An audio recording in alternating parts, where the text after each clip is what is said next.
truth na lang. Para, depende sa sitwasyon din eh, kung ano nangyari. Pero truth, just in respeto dun sa ex mo. Truth. Kasi minsan in a relationship, parang yung tao sa pamilya or sa trabaho, kailangan mo ng bakasyon minsan, di ba? Ganun. So parang kailangan mo ng sarili mong oras just for, para makapag-recharge ka lang at ano. So, yun, cool off. Etos yun. Ako naniniwala ko, minsan mas matagal pa nga yung boys eh. Mas mabilis lang silang kayang i-distract yung sarili nila. But, minsan, andun pa rin. At, kumbaga, parang yung mga lalaki nga, kapag after ng breakup, di ba, nag-workout or nag-sports or kung ano, parang dinidistract lang ng sarili. Pero, hindi pa, parang tinatabunan lang. Pero si ilalim nandiyan pa rin. So, yung mga girls, iyak,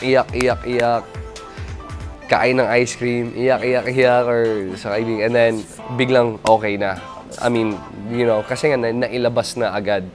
Imbis yung mga lalaki, parang ang tagal ng proseso. Truth, hindi ko pa nagagawa sa totoong buhay, but truth. Pero lagi ako pinapigilan ng mga kaibigan, wag. Sabi, sige na, isang text lang naman. So, naniniwala ako dyan. Nangyayari talaga yan. I've been in both situations eh. Mas masakit yung nakipag-break kasi isang tao, pero mahal mo pa. Yun yung mas masakit. Yun ang etos yan. Coffee. Yun, yung siguro sinabi ko kanina.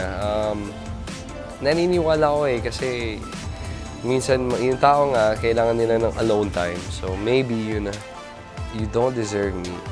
Truth. Ay, hindi ako etos yun, pero alam ko nangyayari yun eh. But, hindi ako naniniwala dyan.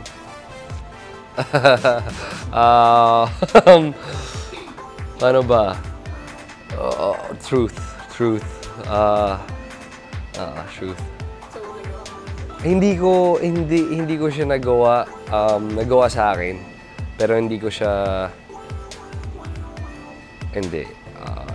truth, nangyari sa akin.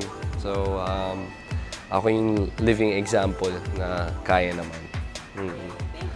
Thank you din, thank you.